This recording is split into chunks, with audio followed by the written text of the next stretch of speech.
Xo'p, ana endi akslantirish qachon funksiya bo'ladi? Shu haqida tushuntirib o'taman. Mana men bu yoqdan yozaman. Funksiya bo'lish uchun nima bo'lishi kerak? Akslantirish, f akslantirishimiz agar haqiqiy sonlar to'plamida aniqlangan bo'lsa, masalan, a dan b ga o'tkazuvchi akslantirish. Misol uchun a bilan b ni oldim va bu yerda a ham b ham ikkita to'plam ham haqiqiy sonlar to'plami biz boshida aytdik. Haqiqiy sonlar to'plamining qismi bo'lsa,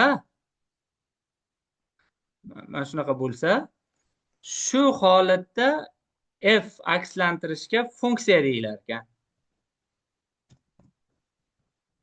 Ya'ni agar akslantirish haqiqiy sonlar to'plamida aniqlangan bo'lsa, bu aniqlangan akslantirish funksiya deyilar ekan.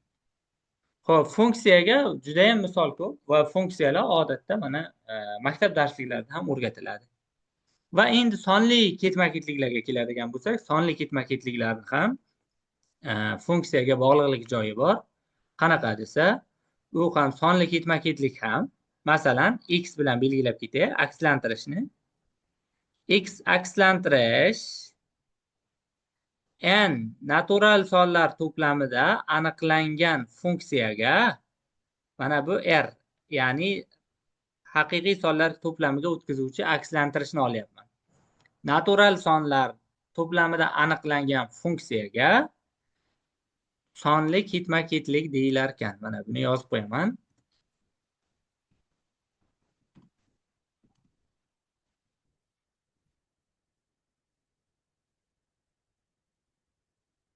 Natural sonlar to'plamida aniqlangan funksiya sonli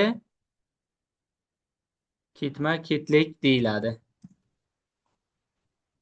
Va sonli ketma-ketliklar odatda bunaqa yozib ketiladi. X endi bilamiz, men bunaqa qilib yozib qo'yaman. Mana n soniga qandaydir bitta xn deb yozib qo'yaman. Qanaqadir bitta sonni mos qo'yadi. Bu yerdagi n haqiqiy sonlar, natural sonlardan olingan. Mana yuqori stilga qo'yib qo'yaman. Va bu yerdagi xn esa haqiqiy sonlar to'plamidagi sonlar. Va bunga misollar bilan ham tushuntirib berishim mumkin. Masalan, x to'plam sifatida olaylik biz. Misol uchun aytaylik, y bilan olaylik. Akslantirish bunaqa bo'lsin. n ga mos qo'ysin n taqsim n plus 3 ni. Mana ko'rib turibmiz, chap tomonida natural son keladi n o'rniga, lekin o'ng tomonida n taqsim n plus 3 degan sonimiz bizda haqiqiy sonlar to'plamiga o'tib ketadi. Mana shu sonlar to'plamida aniqlangan, mana shu ko'rinishda aniqlangan funksiyamiz sonli ketma-ketlik bo'lar ekan. Va odatda bu quyidagi ko'rinishda yoziladi.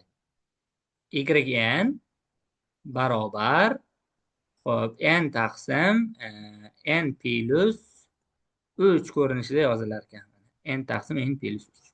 Bu endi hozir tushuntirib beraman misolni. Mana bu yerda biz ketma-ket sonlar olib o'rniga qo'yib chiqishimiz mumkin.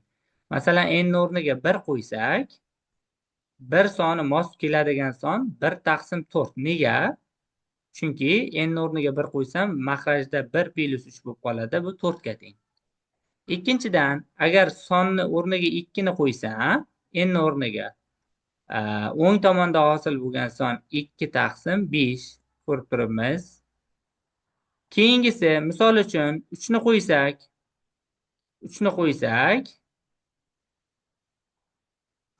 pastroqdan yozaman, mana 3 ni qo'yadigan bo'lsak, bu 3 soniga mos keladigan son 3 taqsim mahrajda ham 3 ni qo'yganimizda 6 bo'ladi, yoki buni biz qisqartirib 1 taqsim 2 ko'rinishda yozishimiz mumkin.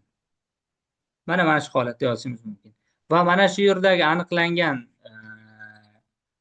sonli ketma-ketligimizni hosil bo'lgan mana bu kasrlarimiz hammasi birgalikda sonli ketma-ketlikni berar ekan. va sonli ketma-ketlikni demak ikkinchi ko'rinishda yozilishi mana y barobar deb quyidagicha ham yozish mumkin. Demak, birinchi xadi 1 taqsim 4 edi. Keyingisi 2 taqsim 5 edi.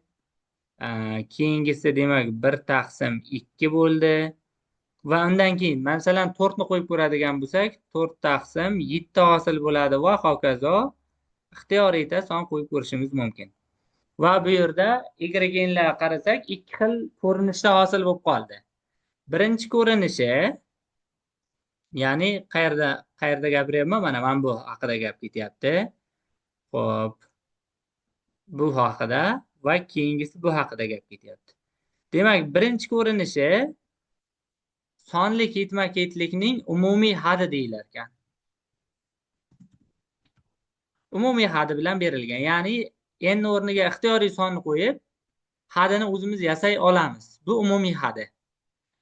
Ikkinchisi esa bu hadlarga yoyilmasi. Hadlarga yoyilmasi. Mana shu ko'rinishda ham berilishi mumkin. Demak, umumiy hadi ko'rinishda yoki hadlarga yoyilmasi ko'rinishda berilishi mumkin. Va bir-biriga o'tkazishni har doim ham ilojisi yo'q. Masalan, umumiy had berilsa, hadlarga yoyib ola olamiz. Lekin umuman olganda har doim ham berilgan hadlar yoyilmasidan umumiy hadni topishni o'zi bo'lmaydi. Anchagina qiyin ish. Endi qanaqadir formulalarga kelsagina topa olamiz. Hech qanaqa formulaga kelmay qolsa, unda biz umumiy hadiga o'ta olmasligimiz ham mumkin. Demak, hozircha aytishimiz kerak bo'lgan masalalar shular va undan keyin sonli ketma-ketlikni keyingi darslarimizda asosiy xossalari haqida to'xtalib o'tamiz.